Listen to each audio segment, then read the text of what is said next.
Hey, it's Paula here. I just want to just kind of give you a little tip in terms of kind of where to look if you're still having a problem with the SPF DKIM issue, okay? So there are a few things that you need to just kind of log in and check. If your email, your standard business email using your business domain is through Google or Zoho, you should have automatically an SPF and a DKIM, which means that any emails you send from those two platforms will not be spammed.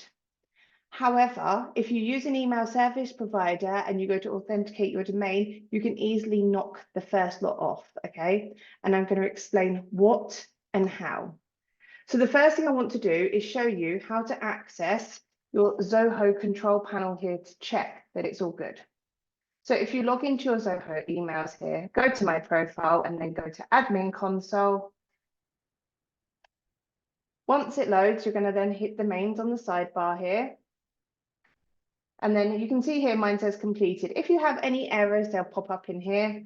And then you can see here actually that I don't have any errors. Okay, if I go to email configuration, I've got green ticks here. My SPF is correct. My DKIM is correct. Now I don't have DMARC on this, so it's going to say no. Okay, but I don't need DMARC. Okay, if you need DMARC, I will let you know. Okay, but generally, it's if your email list is touching on about 1,500 plus, then contact me. We'll put DMARC on. Okay, so all of my records here are okay. So now I'm going to jump in and show you, okay, actually before I go, I'm just going to show you the SPF. It does say it's been pointed successfully.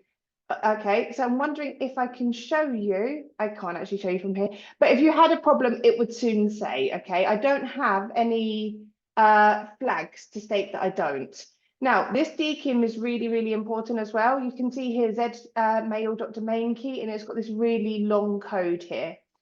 Now, your DKIM code is like a really, really, really, really long password, okay? So generally it takes a couple of lines, 3 lines, 4 lines. It's like the most secure password in the world, okay? So don't worry about that too much if it looks like a whole load of gobbledygook, because it probably is, but it's just really secure. So that's in Zoho. So let me show you Google, which is where my other one is. So my second email is a workspace email, and I've got a Google domain. So I've got all of my records together. So I don't want this to confuse you, but okay, if you go into where your domain provider is, okay, you can then see here that I've got Magic Magic here with my MX record. MX means mail exchange, and that says Google. So that means my emails are in Google, okay? And I want to scroll down here and you can see TXT record here with an SPF, okay? Now, the reason that my SPF says include EMDS1 and include Google is purely because the Google part is these emails here from my Google server, okay? And the EMDS1 is my active campaign. When you verify your domain, you'll need to, if it doesn't automatically give you a code that merges it, you'll need to merge that SPF code. If you're unsure, just ask. I'm happy to help you, okay? But you can only ever have one SPF in here. Now, once you've got an SPF in there that matches, okay, you then come down here and you look at google.domain key. We saw that in Zoho as well. And again, here, look at this really long secure password here for DKIM, okay? So that is for that. So that is then just on the standard SPF that says Google, that covers this. And I've got my DKIM, which covers my Google email. So now I'm going to show you how to authenticate a domain using, in the domain authenticator with MailerLite, okay? And then the changes you'll need to make. So now that you've seen what your standard email needs to have, we're now going to jump into MailerLite and look at the domain authentication process. Now, it's really important here to note that I am only using, and we can only authenticate now in any of our email service providers, an email which is registered now to your domain. So if you were previously using a Gmail or a Yahoo email address for your business, okay, those can now not be authenticated through MailerLite or through ActiveCampaign or MailChimp, whoever you use, okay? So this is really important to know. So if you were previously using a Gmail or a Yahoo for your business and you want to be growing your business in the next, well, at all really, I would now suggest now is the time to just jump over and swap it You can grab my training, which is really easy. It shows you how to go and set up a business email address using your domain. That's only $14.99, okay? But it's really worth it. And the reason that you want to do that is because from this point onwards, actually, having that business email address, okay, is going to be really key for your business. So let's jump into MailerLite and authenticate this domain. So you can see I've jumped into my MailerLite dashboard here. I am on the free plan, okay? So, there should be nothing different from what you're seeing. If anything, yours should probably be better. But you can see here, my email is verified. All they did when I set up the account was to send me an email. I clicked on the email to say that this is my email address, and it verified that. So now we're going to go and look at this domain authentication. So we're going to click here on authenticate. Now, this is where a lot of people get stuck, and I want to show you why they get stuck, okay? It should be as simple as just taking these records and popping them into your DNS records, okay? But, okay, there are a few funny things that go on here that you need to be aware of. Firstly, okay, I want you to exclude anything that says your domain at the end in these first two boxes. Because believe it or not, your domain generally is clever enough to add this bit on, which means if you paste that whole thing in, I would have lightserver.domainkey.chatwithpaula.com, chatwithpaula.com, which doesn't help because actually that's not my domain. I've only got the chat with Paula. So what I'm going to do is I'm going to go and copy this first record here. I'm going to shoot over to where my domain is held with my custom records, okay? And I'm going to hit manage custom records. Now, your domain provider and your DNS records will look different from mine, but it's all the same really. So you're going to hit create new record, and we want to go and create this one as a CNAME, okay? So, and we're going to paste in here what we've been told to paste in. Now I want to show you this because Google is great for showing this. Can you see here, if I click on here, okay, it says at the bottom here, chatwithpaula.com, chatwithpaula.com, which is not good. So we're going to go and take out that last chat with Paula.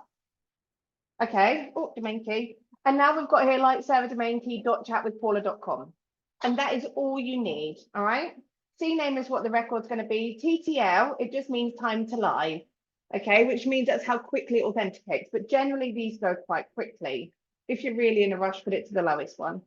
So we're going to now jump back to MailerLite, and we're going to go and pick up this second record. Now, these second records is really important to input whatever it tells you. So we're going to go and copy that. Jump back over to here, paste that in there, okay, and then hit save.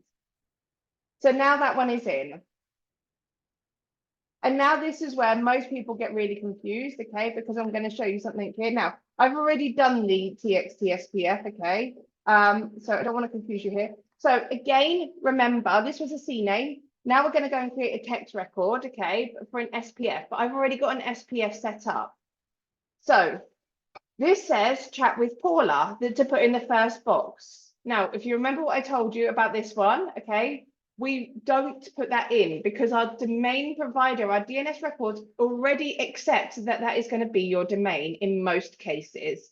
You may have to put something in that first box. We may need to put an @ symbol, but if you're allowed to leave it blank, leave it blank. So then all we need to do then is copy this value. Now there is a lot in this value, okay, and I need to show you what this means. So you can only have one SPF record per domain and DNS, okay? Otherwise, it will kick everything off. And your SPF failing will fail your emails completely. So don't disregard this one. This one is really important. But as it authenticates it, it can see here, look, it says SPF include ML send, which is MailerLite. And then it also says include Zoho, because that's where my emails are. Include EMDS1, which is also Active Campaign. So I've got this domain in Active Campaign as well. And then include Zoho again as well, all, okay? So you generally want to copy whatever is in this box, but you want to ensure that that value includes all the places where your emails will go from, okay? So I'm just going to go and hit copy on that and check DNS records. Oh, it says sender did not match. So we're going to go and copy this one. I didn't want to check it yet. I've not done it. So, and then we're going to go and hit manage custom records, because you can see in here, this SPF that's in here, okay, does not have the MailerLite send. If I click to add more records and paste this one in, you can see this one's got MailerLite in it. This one doesn't. So I can put this SPF in that includes everything and remove, oops, let's put that one in again. Let's do that again. Create new record. We leave this first box blank. We want this one to be a TXT. and we paste that value in there. So include ML-Send, include Zoho, include EMDS1, include Zoho. This is mine. It's got 4 records, okay, all in one. Yours should have 2, okay, if you're verifying a domain. And then hit save. And remember, we leave that first box blank because that first box will automatically pick up your domain, automatically, okay? So now we've got this here, we can now shoot back to MailerLite. Okay, and then hit check DNS records, and then you can see it goes to authenticated. So all of the problems have now been resolved, okay?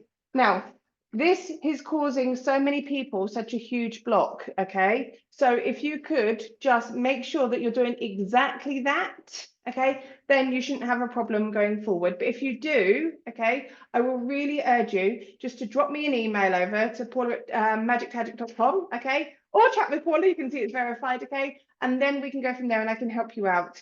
But watching this video, okay, which is all of 5 minutes, should resolve all of your issues with verifying your domains. I hope that was helpful.